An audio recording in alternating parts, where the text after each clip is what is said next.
ootas kun ehdit vähän maalaamaan, Ken. Ihan koska vain, Barbie. Oi, sepä yhdistelmä. Ai, eikö olekin fantastinen? Aivan ihana. Muut eivät kai shoppaile tyttöystäviensä kanssa yhtä mielellään kuin sinä.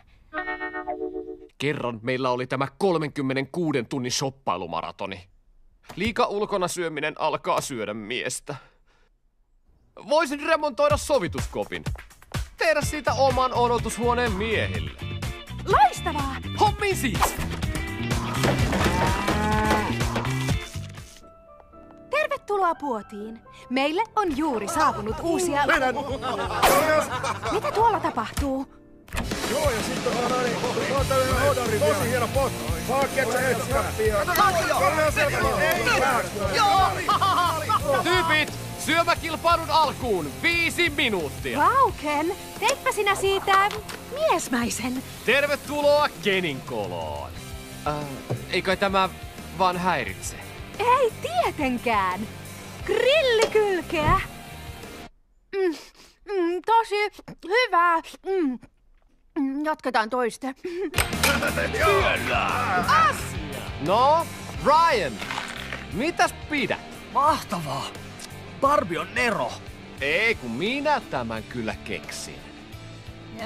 Vähän kornipaikka. Rasvasta ruokaa ja pienet annot. Herkkua. Halloo! Pääseekö täällä vielä sovittamaankin jossain? Hei, tässä on kuule jonokin. Häivy siitä! Tai päädyt kohta muovinkeräysastiaan!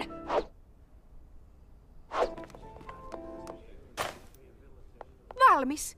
Nyt tämän kevään mallisto on aseteltu täydellisesti. Pitkälle! Hei, Barbie. Arvas, kuka lyttäs kaikki muut syömäkilpailussa. Ryan, kätesi! Kiitos, Barbie. Melkein tahrin palkintoni. Ryan, ne kaprit! Barbie, Kenin kolo on täysi katastrofi. Niin se juttu vaan on. Barbie, jos kolosta on yhtään harmia, se häipyy, noin vain. Mutta Ken, ei tarvitse... Pikku hetki. Kolo on paikattu. Ken, he ovat ansassa. Ihan kamalaa. Kamalaa. Siellä on laajakuvatelkkoja ja tarpeeksi syötävää semifinaaleihin asti. Olemme ansassa. Ansassa?